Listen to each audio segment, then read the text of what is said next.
Cinema flop కి కారణమయ్యే అలాంటి మిస్టేక్స్ గురించి ఇప్పుడు వరుసగా చూద్దాం. ఇవన్నీ కొత్త రచయితలకు తెలియాలని చెప్తున్నాను. ఆల్రెడీ ఇండస్ట్రీలో ఉన్నవాళ్ళకి కాదు, అలాగే ఎవరినో విమర్శించాలని కూడా కాదు. కాబట్టి ఎవరో ఫీల్ అవద్దని మనవి. టాపిక్ లోకి వస్తే, ఒక సినిమా ఫ్లాప్ అవడానికి మొదటి కారణం మనం తీసుకున్నటువంటి స్టోరీ లైన్ ఏదైతే ఉంటుందో అది సినిమాకి పనికొస్తుందా లేదా అనేది చెక్ చేసుకోకపోవడం. దానివల్ల సినిమా పోయే ఛాన్స్ ఉంటుంది. ఎందుకంటే కొన్ని స్టోరీలు చెబుతుంటే వినడానికి బాగుంటాయి, కొన్ని స్టోరీలు నవలగా బుక్ లో చదవడానికి బాగుంటాయి, కొన్ని స్టోరీలు స్క్రీన్ మీద చూడడానికి బాగుంటాయి. మనం తీసుకున్న స్టోరీ పాయింట్ వీటిలో దేనికి సెట్ అవుతుందో అనేది చూసుకుని ఆ విధానంలోనే ఆ పాయింట్ ని ప్రెజెంట్ చేయాలి. అలా కాకుండా విధానం మారితే ఇబ్బంది అవుతుంది. ఫర్ ఎగ్జాంపుల్, యండమూరి వీరేంద్రనాథ్ గారు చాలా నవలు రాశారు. వాటిలో కొన్ని చిరంజీవి హీరోగా సినిమాలుగా కూడా వచ్చాయి. అలా వచ్చిన వాటిలో అభిలాష, ఛాలెంజ్, రాక్షసుడు, దొంగమగుడు ఇటువంటి సినిమాలు హిట్ అయ్యాయి. కారణం వాటి స్టోరీ లైన్స్ సినిమాకి కూడా పనికొచ్చే విధంగా ఉన్నాయి కాబట్టి. అలాగే రక్త సింధూరం,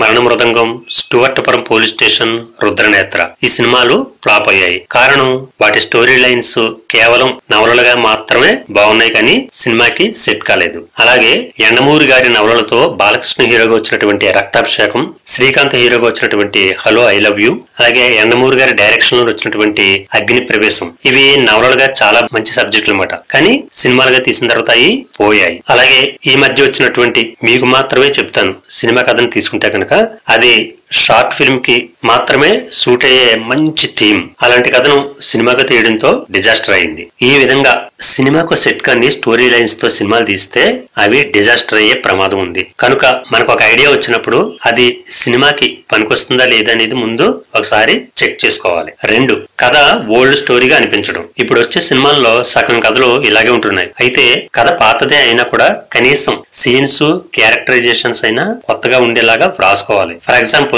త్రివిక్రమ్ శ్రీనివాస్ గారు తీసే సినిమా కథలన్నీ కూడా పాత సినిమాల నుండి తీసుకున్నవే. ఆయన ఫస్ట్ డైరెక్షన్ చేసిన మూవీ అతడు. ఆ సబ్జెక్ట్ తీసుకుంటే గనక దాని కథని 1972లో కృష్ణరాజు గారు కలిసి నటించినటువంటి రాజ్ మహల్ సినిమా నుండి తీసుకున్నారు. పూర్తి వీడియో లింకు ఈ క్రింది డిస్క్రిప్షన్ లో ఇవ్వబడింది, తప్పకుండా చూడండి.